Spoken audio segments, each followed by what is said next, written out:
Alright guys, welcome back to my YouTube channel. It's the Jordan Report. Please press the like, subscribe, and share buttons, please. Alright, this is part 2 of the series I was on talking about the Mexican drug cartels connection to the Democratic Party. And I left with the question of how are they getting all this massive amount of drugs into the country, 64 billion a year, and how are they getting the cash out? And in light of the fact that we have the DEA, the FBI, and all the other police agencies supposed to be protecting us from these humongous cartels. But anyway, I'm going to move forward and show you how they're doing this and just show you one layer at a time how this works. Here's an old article. This was dated January 13, 2014. This guy here is Nibla. Jesus Zambada Nibla. He's a coordinator for the Sinaloa cartel. His daddy is actually El Mayo, who's the head of the Sinaloa cartel. He's in jail. He's in prison. He's the one who rolled over on El Chapo. But this is an article from when he was first captured. An investigation by El Universal found that between the years 2000 and 2012, the U.S. government had an arrangement with Mexico's Sinaloa drug cartel that allowed the organization to smuggle billions of dollars of drugs while Sinaloa provided information on rival cartels. Sinaloa, led by Joaquin L. Guzman, supplies 80% of the drugs entering the Chicago area and has a presence in cities across the U.S. There have long been allegations that Guzman, considered to be the world's most powerful drug trafficker, coordinates with American authorities. But El Universal investigation is the first to publish court documents that include corroborating testimony from a DEA agent and a Justice Department official. The written statements were made to the U.S. District Court in Chicago in relation to the arrest of Jesus Vicente Zambada Nibla, the son of Sinaloa leader Ishmael El Mayo Zambada, and allegedly Sinaloa's cartel's logistic coordinator. These guys run these things like IBM. I'm not kidding you, like a large corporation. They got executives, CEOs, everything a corporation would have. Here's what DEA agent Manuel Constantin told the Chicago court. On March 17, 2009, I met for approximately 30 minutes in a hotel room in Mexico City with Vicente Zambada Nibla and 2 other individuals. DEA agent David Herod and a cooperating source, Sinaloa lawyer Loya Castro, with whom I worked since 2005. I did all the talking on behalf of the DEA. A few hours later, Mexican Marines arrested Zambada Nibla, aka El Facinio, on charges of trafficking more than $1 billion in cocaine and heroin. Castanin and 3 other agents then visited Zambada Nibla in prison, where the Sinaloa officers reiterated his desire to cooperate according to Constantin. They actually arranged for his arrest. His own father did. El Universal, citing court documents, reports that the DEA agent met with high-level Sinaloa officials such as Castro more than 50 times since 2000. Then Justice Department prosecutor Patrick Hearn told the Chicago court that, according to DEA Special Agent Steve Fraga, Castro provided information leading to a 23-ton cocaine seizure, other seizures related to various drug trafficking organizations, and that El Mayo Zambada wanted his son to cooperate with the U.S. Zambada's father's an old man. He's like 70-something years old. He's in bad health. He lives up in the mountains of Sinaloa, from the reports I have. The DEA met with members of the cartel in Mexico to obtain information about their rivals and simultaneously built a network of informants who signed drug cooperation agreements, substitute results, to enable them to obtain future benefits, including cancellation of charges in the U.S., which also interviewed more than 100 active and retired police officers as well as prisoners and experts. These guys were given carte blanche to just bring drugs right on in if they were caught. As long as they were cooperating with them, they could just they let them operate freely in the country.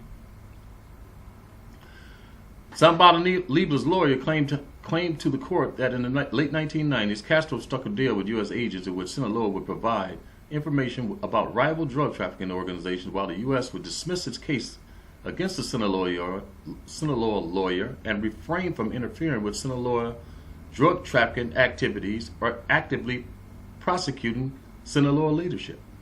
Carte blanche. Tons of cocaine, tons of money, carte blanche. The agent stated that this arrangement had been approved by high-ranking officials and federal prosecutors, Zambada Nibla's lawyer wrote. After being extradited to Chicago in February 2010, Zambada Nibla argued that he was also immune from arrest or prosecution because he actively provided information to U.S. federal agents.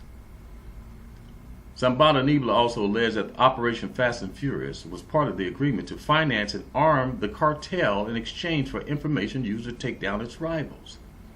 If true, that re-raises the issue regarding what Eric Holder knew about the gun running arrangement. Eric Holder belongs in jail. This was Obama's attorney general. And if you don't know anything about the Fast and Furious, please look it up. A Mexican Foreign Service officer told Stratifer in April 2010 that the U.S. seemed to have sided with the Sinaloa cartel in an attempt to limit the violence in Mexico. They did. They didn't limit the violence, but they did side with them. El Universal reported that the coordination between the U.S. and the Sinaloa, as well as other cartels, peaked between 2006 and 2012, which is when drug traffickers consolidated their grip on Mexico. The drug traffickers control Mexico, from the president on down. The paper concluded by saying that it is unclear whether arrangements continue. Okay, I want to go from there to another article, which is about the same, but it's a little more information, and I'm not going to read the whole article. I just want to show you some other parts of it. This is from Gangsters Inc. This was 2011. This was a year after he was extradited. This is the same guy, Nibla, and they're reporting about the same arrangement. Okay.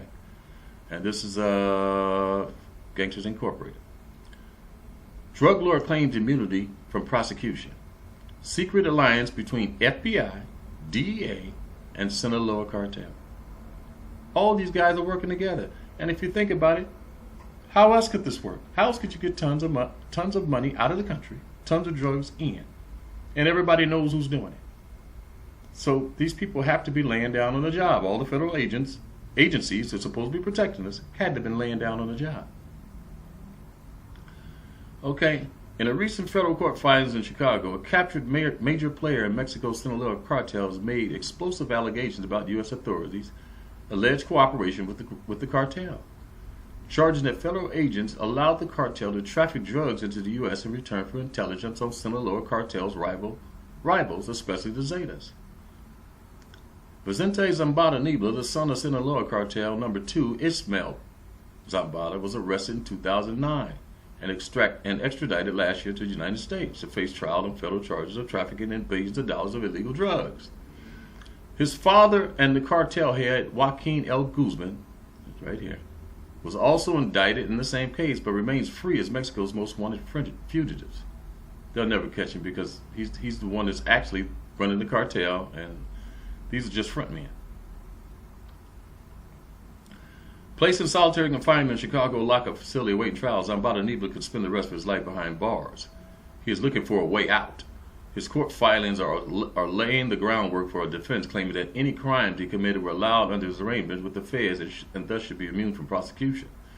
I was an informant for U.S. federal agents, and the agents cut a deal with me and members of the Sinaloa cartel that allowed us to traffic tons of narcotics and illegal guns across the Mexico-U.S. border without fear of being arrested, Zambada Nibla claimed in a bombshell court filing. In return, Zambada Nibla claimed he provided valuable information to the DEA, the FBI, and ICE about the Zetas cartel and rival drug trafficking operations based in Mexico. Also, according to Zambada Nibla, his cartel allies were in cahoots with ATF's Operation Fast and Furious. That's Eric Holder again. This misbegotten program that trafficked guns to the cartels in a bid to track them and develop intelligence south of the border. Fast and Furious is currently the target of congressional hearings in Washington, D.C. So, like I said, this is an old article. They squashed it. Eric Holder got away with it, at least for now. Okay, and I think that's about it for here. I do want to close this one out by saying this about the DEA. DEA has a long history of corruption. Going back to the 80s, a man named Michael Levine wrote about the DEA's corruption. He wrote a book called Deep Cover. And I dug up an old tape of Michael Levine. I'm sure he's a lot older now. Looks a lot older than he does now. It's like 30-something years ago. This is how long this has been going on. But he told us back then that this whole thing was a fraud. And here's Michael Levine. I'm going to close this out with Michael Levine. And this may even... I'm going to show you this. Let me wait one more thing. I want to show you this. Because this will lead me into part 3. Before I show you the tape. He's talking about Zabata Nibla being he was just sentenced recently at April 25th. He was just sentenced to April 25th in federal court in Chicago. I believe he's going to be out in a year or two. I didn't follow the sentence, but I know that he got his time cut for cooperating in El Chapo's trial. He pleaded guilty to drug conspiracy charges and cooperated with prosecutors, testifying for 5 hours at El Chapo's trial. He spoke about overseeing cocaine shipments from Colombia to Mexico and from Mexico to Chicago, Los Angeles, and other U.S. cities. And he said his father budgeted $1 million a month for payoffs to politicians, cops, and military officials in Mexico. Zabata's father is still on the U.S. Drug Enforcement's most wanted list. I told you that. He's still in the mountains. But I just want you to remember this right here because this leads me into my part 3. How his father budgeted $1 million a month for payoffs to politicians and cops. And I'm going to close out with Michael Levine talking about the fake drug war and how the whole thing was staged. Who broke his silence is longtime undercover DEA agent Michael Levine. The war on drugs is a fraud, he says, sabotaged by infighting, incompetence, and subterfuge. Its real successes have little to do with drugs and everything to do with political advantage. Project Censored found that the drug war generals have all but ignored this reality. While Levine's new book, Deep Cover, has made the bestseller list, not a single high-level official will come on television to discuss his charges with him. Don't you believe, I know I believe, that the president, William Bennett, wanted to win the drug war? Wanted to stop drugs coming into this country? You know, I'm an old-time I spent 25 years working undercover and learning the fine art of manipulating and watching people and making judgments that can mean your life. And I taught undercovers. And I've always learned to judge people only by what they do, not by what they say. And by the actions, by their actions. They haven't shown me anything other than the most cynical drug war you could imagine, where they know drugs are being used for funding of covert operations, for political reasons, for everything you can imagine to win elections. But the reality of a drug war, they know it doesn't work. In the words of the man who was running Operation Snowcap, the main wedge right now in our South American drug war, we know it doesn't work.